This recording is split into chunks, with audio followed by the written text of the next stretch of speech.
Bismillahirrahmanirrahim. Teman-teman yang dirahmati Allah Subhanahu wa taala, kita lanjutkan tentang ayat was-sabiqun as-sabiqun di surat Al-Waqiah. Tentang gimana caranya kita punya keberanian dan kemantapan azam buat mengambil sebuah keputusan besar dalam hidup kita.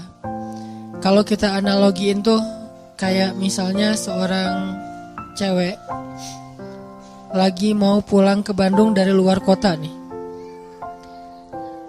Terus dia pesan mobil rental dengan drivernya, gak kenal dengan drivernya. Tiba-tiba driver itu datang, terus penampilan drivernya kayak serem gitu. Si ceweknya gak kenal, penampilan drivernya agak serem. Terus secara gayanya juga drivernya orangnya kayak menakutkan gitu. Pasti si cewek ini juga gak akan nyaman untuk bisa pakai mobil itu dengan driver itu pulang dari, misalnya sebutlah dari Jakarta ke Bandung, atau dari Pangandaran ke Bandung pakai mobil rental dengan driver kayak gitu malam hari. Pasti gak nyaman. Kalau dia bisa milih pasti dia akan ganti. Kalau dia udah terlanjur dan terpaksa harus naik, di belakang duduknya juga gak akan tidur semalaman. Nanti kalau berhenti di jalan gimana, nanti kalau ini gimana. Minimal kalau nyetirnya ugal-ugalan kayak gimana, kalau dia misalnya marah sama mobil lain di jalan kayak gimana, gak tenang. Kenapa gak tenang? Dia menyerahkan waktunya, hidupnya malam itu untuk di jalan dari Pangandaran ke Bandung, karena dia gak kenal sama driver itu. Dia belum tahu driver itu kayak gimana orangnya. Beda kondisinya kalau misalnya dia rental mobil temennya, yang ngedrive-nya temannya sendiri yang jadi driver, yang dia kenal, dia nyetirnya smooth, nyaman, nggak emosional, nggak suka ngebut, terus safety banget, orangnya amanah juga, udah lama kenal sama dia, pasti dengan tenang dia akan ikut mobil itu dan duduk di belakang tidur sampai ke Bandung. Artinya di sini masalahnya adalah kenal dengan tidak kenal, sehingga kita jadi trust atau enggak. Ke Allah juga kayak gitu. Kalau kita enggak kenal kebesaran Allah, enggak tahu track record bahwa Allah itu udah sering banget ngebuktiin orang yang berani mengambil resiko dengan nama Allah, Allah pasti bantu. Allah kalau misalnya iman seseorang itu ajaib, pasti Allah ngasih banyak keajaiban. Kalau imannya biasa-biasa aja, Allah kasih hal-hal yang biasa. Kalau dia enggak tahu pembuktian kayak gini, gak ngelihat kebesaran-kebesaran Allah dalam banyak cerita-cerita orang lain, mungkin dia jadi agak-agak ragu untuk bisa mengambil keputusan besar dalam hidupnya. Untuk itulah kita butuh tajdidul iman, memperbaharui iman. Kita dengar cerita-cerita orang gimana Allah ngasih rezeki kepada dia. Kita baca kisah-kisah di zaman dahulu. Kita lihat ayat-ayat kebesaran Allah, gimana Allah memberi rezeki kepada makhluk, gimana Allah memberikan takdir kepada makhluk. Makin banyak ayat-ayat kebesaran Allah yang kita perhatikan, semakin kita muncul keberanian untuk mengambil keputusan besar. Itu yang tadi saya baca di sholat Isya, ayat ketika Nabi Uzair mencari tahu tentang kebesaran Allah saat beliau mengunjungi sebuah negeri yang sudah hancur, sudah tidak mungkin lagi dibangun, hancur sehancur-hancurnya. Terus Nabi Uzair bertanya, bagaimana cara Allah menghidupkan negeri kayak gini? Dan waktu itu Nabi Uzair lagi jalan ke negeri itu, ngelewatin pakai keledai. Terus beliau bawa kayak semacam kue atau roti dengan susu. Keledai, roti, susu, jalan. Ketika ngelihat negeri yang sudah hancur-hancurnya, sudah binasa sekian puluh tahun, gak mungkin lagi dibangkitkan negeri itu. Tiba-tiba Uzair bertanya, gimana cara Allah menghidupkan negeri yang sudah hancur ini? Lalu Allah Subhanahu wa taala membuat Uzair mengantuk. Beliau tidur dan mengikat keledainya di sebuah tempat dan meletakkan susu dan kuenya di sebelah beliau. Beliau tidur. Ternyata Allah menidurkan Uzair selama 100 tahun. Jadi kalau Ashabul Kahfi itu sekitar 300 tahun sekian, kalau Uzair 100 tahun, 1 abad. Tadi ketika Uzair pergi meninggalkan negerinya, untuk sampai ke negeri tersebut, dia tuh meninggalkan keluarganya. Dia meninggalkan pembantunya. Nah, kemudian Uzair pun berangkat dan tertidur di situ 100 tahun. Setelah 100 tahun, Uzair bangkit dari tidurnya, Allah bangunkan. Pas dibangunkan datang malaikat. Malaikat bertanya kepada Uzair, "Kam labist? Berapa lama kamu tidur di sini?" Uzair menjawab, "Labistu yauman au ba'da yaum." Saya tidur di sini sehari atau setengah hari. Rasanya kayak setengah hari doang tidurnya, tapi enak gitu badannya, kayak tidur pula seharian. Terus malaikat itu mengatakan, "Enggak. Kamu tidur di sini selama mi'ata am, 100 tahun." Apa buktinya? Coba kamu lihat keledai kamu.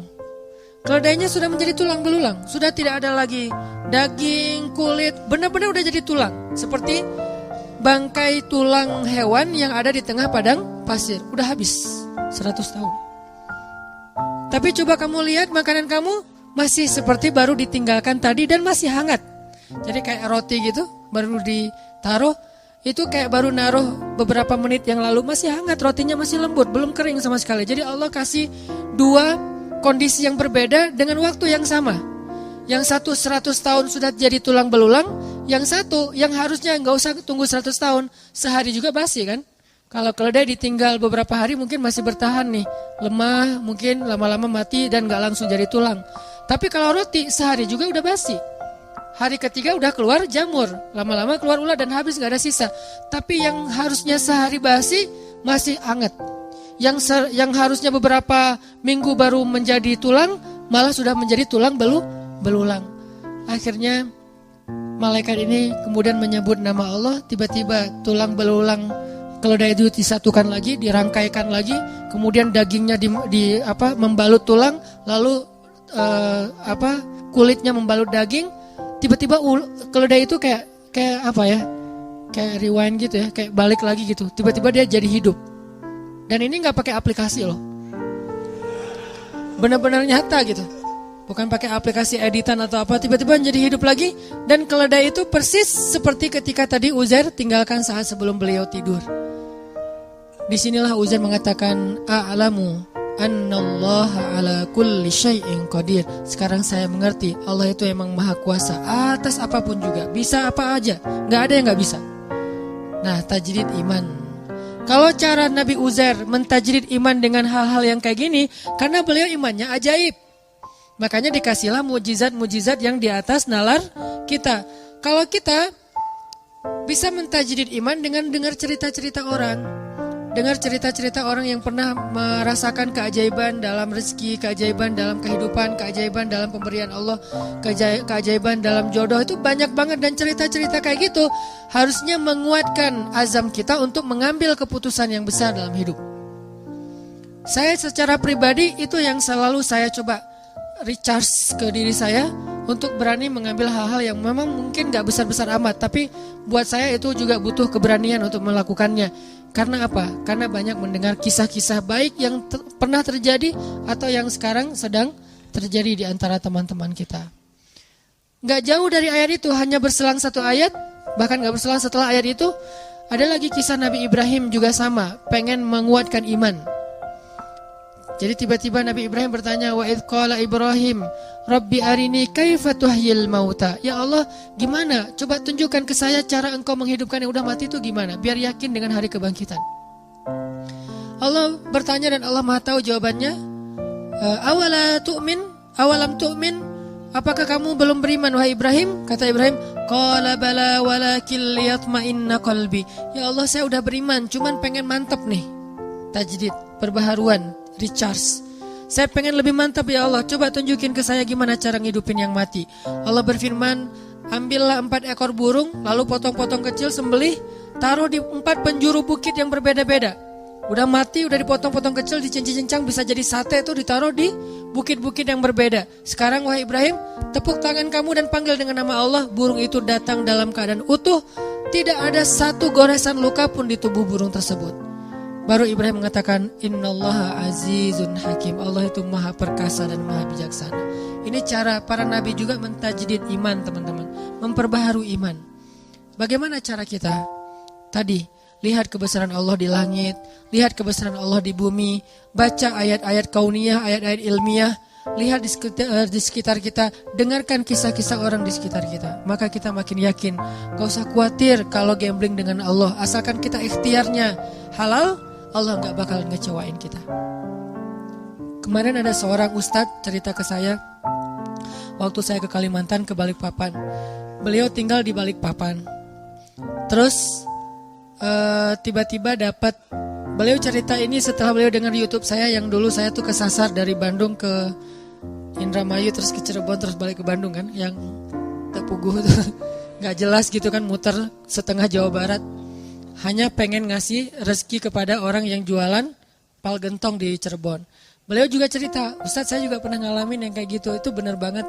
Saya di Balikpapan, tiba-tiba teman saya ngajak saya untuk ada acara kayak seminar gitu, nemenin dia yang seminar, saya emang enggak, nemenin dia ke Jogja, nginep di hotel, karena dia temannya lagi ikut seminar, dia bingung kan mau ngapain, tiba-tiba lagi habis sarapan itu, saya ngerasa kayak stroke gitu Ustadz, setengah tubuh saya tuh kayak nggak bisa digerakin, terus panas dingin, terus jantung saya tuh detak kencang, darah saya tuh kayak berpacu luar biasa gitu, kayak naik darah tinggi gitu. Terus dia pikir astagfirullah, jangan-jangan saya meninggal, gak keren banget sih meninggalnya di kampung orang gitu. Dia takut karena meninggalnya jauh dari keluarga, nggak di Balikpapan, takut. Beberapa menit dia diam gitu, terus perlahan kemudian normal lagi. Cuman dia kaget takut, akhirnya dia pun lari ke apotek. Bawa dompet, pergi ke apotek, beli obat ditensi, terus beli obat kayak gitu di apotek. Setelah selesai itu dia pulang pesen taksi online gitu, pakai pulsa dia yang ada di handphone, pesen, naik taksi online pulang lagi ke hotel. Di tengah jalan dia ingat dompet saya ternyata nggak ada, cari-cari nggak ada, nggak di jok nggak ada. Terus nanya ke tukang taksi, kamu bawa dompet saya nggak? Ya nggak mungkin dibawa gitu, pokoknya nggak ada gitu ya, nggak lucu. Terus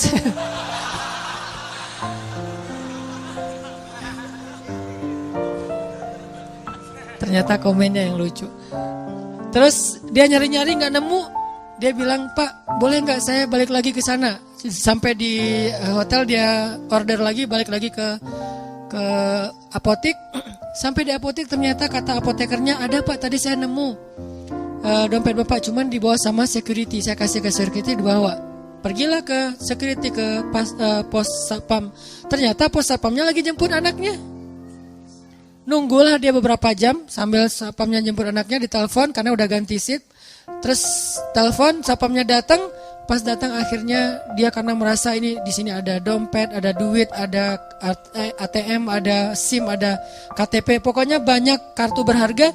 Dia ngerasa satpam ini berjasa buat dia, dikasihlah entah 100.000 entah 200.000. Satpam ini mengatakan, alhamdulillah, masya Allah, alhamdulillah, saya baru aja tadi kepikiran pengen bayar sekolah anak saya, tapi belum dapat pinjaman, makanya tadi saya lama ngejemput tuh nyari pinjaman dan belum dapat. Makasih ya Pak, ini dapat 100.000 itu untuk bayar sekolah anaknya. Baru beliau sadar, benar ya, ujuk-ujuk teman saya ngajak saya nemenin dia seminar ke Jogja. Terus habis sarapan di hotel, tiba-tiba saya stroke supaya saya datang ke apotek. Di apotek itu tiba-tiba dompet saya ketinggalan. Saya balik lagi, ternyata dompet udah dipegang security. Sehingga saya merasa berjasa, saya kasihlah dia 100.000. Tapi jauh-jauh untuk ngasih 100.000 kepada seorang hamba Allah yang Allah pengen ngasih rezeki buat dia. Ini rencana Allah Subhanahu wa Ta'ala. Dan gak harus selalu bentuknya sedekah, hadiah. Bisa juga bentuknya yang profit, keuntungan dari usaha-usaha kita yang gak nyangka ternyata keuntungannya lebih daripada yang kita pernah bayangin. Ini artinya teman-teman, cerita-cerita kayak gini harusnya nambah yakin kita kalau kita ngambil keputusan besar, sebesar apapun Allah lebih besar. Sebesar apapun resiko yang kita ambil dalam sebuah keputusan, Allah lebih besar. Bukankah kalimatnya Allahu Akbar? Allah Maha Besar, tidak ada yang lebih besar daripada Allah. Jadi kalau tidak ada yang lebih besar daripada Allah, berarti semua kecil kalau di hadapan Allah. Besar di hadapan kita, tapi kecil di hadapan Allah. Semua keputusan kita, semua resiko kita, semua bahaya yang kita takuti, semuanya saghir indallah, kecil di sisi Allah Subhanahu wa Ta'ala. Karena Allah Akbar dan ala kulli syai'in qadir. Gak ada yang Allah gak bisa. Cuman untuk bisa punya keberanian kayak gini kita terus recas, mentajdid iman kita dengan dengar nasihat-nasihat orang, dengar cerita-cerita orang, kayak gitu teman-teman. Jadi mudah-mudahan dari sekarang kita coba lebih sering mencas iman kita lewat motivasi taklim, lewat bacaan, lewat cerita-cerita teman kita, hal-hal yang ajaib dalam hidup dia. Suatu saat kalau memang kita harus mengambil sebuah keputusan besar, maka kita sudah punya kemantapan hati, sudah yakin sama Allah. Dan keyakinan kita yang dalam itulah modal paling penting kita dalam mengambil keputusan besar. Bukan misalnya nih, mau ninggalin kerjaan, udah nabung dulu sekian ratus juta, biar nanti kalau lagi oleng masih ada simpanan uang. Bukan itu modal yang nomor satu, walaupun itu penting. Tapi bukan itu nomor satu. Nomor satu adalah yakin kepada Allah. Karena makin kita yakin kepada Allah, Allah juga makin ngebuktiin kebenaran dari keyakinan kita. Kalau kita ragu-ragu dikit, Allah ngebuktinya juga sesuai dengan zon prasangka kita kepada Allah. Kalau buat saya pribadi, saya terus ngelatih yang kayak gini-gini. Pokoknya kalau sama Allah mah gak usah khawatir lah. Yang penting ikhtiar. Dan ikhtiar itu bagian dari tawakal. Ikhtiar itu bukan berbeda ya, bukan ikhtiar dan tawakal. Ikhtiar itu bagian dari tawakal. Karena kalau orang yang tidak tawakal pasti ikhtiarnya melenceng. Kalau dia ikhtiarnya nggak melenceng, masih fisabilillah, masih sesuai dengan syariat, koridor, on the track, berarti dia masih tawakal sama Allah, masih berserah. Begitu ikhtiarnya udah keluar dari tracknya Allah, berarti dia udah nggak yakin dan nggak berserah lagi kepada Allah. Jadi ikhtiar, doa, bagian dari tawakal. Ikhtiar, doa, pasrah, itu bagian dari tawakal. Jadi bukan tawakal dan ikhtiar, bukan. Ikhtiar bagian dari tawakal. Jadi insya Allah ini bisa menjadi motivasi buat kita dalam mengambil keputusan-keputusan hidup kita. Walaupun mungkin awalnya emang agak berat, awalnya mungkin agak menyedihkan, awalnya mungkin agak sedikit terbeban. Tapi beban itu sedikit demi sedikit akan Allah ringankan. Dan setelah kita sampai kepada janji Allah untuk menolong kita, malah nanti kita akan mengatakan bersyukur dulu saya berani mengambil keputusan itu. Tapi iman kita harus stabil ya, jangan 2 hari, seminggu, sebulan kemudian kita mulai suudzon sama Allah. Yang tadinya Allah udah mau nolong kita gak jadi, gara-gara apa? Udah pundung. Allah udah nurunin nih keajaiban dalam hidup kita, pelan-pelan turun ke bumi. Dan itu juga butuh waktu gitu ya. Kenapa butuh waktu kok gak segera? Karena Allah pengen ngelihat kesabaran kita, pengen ngelihat ketahanan iman kita. Pas udah mau sampai, kita pundung. Naik lagi tuh bantuan kepada Allah. Ya Allah, dia udah pundung gak jadi, di cancel kan sama kita. Nah terus saja, jangan ada batasnya. Yakin sama Allah mah gak ada batas. Kalau sabar kepada manusia ada batasnya, tapi sabar kepada Allah gak ada batasnya. Sabar kepada manusia ada batasnya, tapi sabar ke Allah gak ada batasnya. Maka mudah-mudahan kita terus husnuzon sama Allah, terus yakin sama Allah, dan ngambil keputusan-keputusan hidup kita. Masing-masing punya hajat, punya masalah, dan Allah akan menolong kita. La'allahu khair, la tahzan, innallaha ma'ana. Jangan ngerasa sendiri, jangan berputus asa, jangan khawatir, jangan sedih. Allah bersama kita.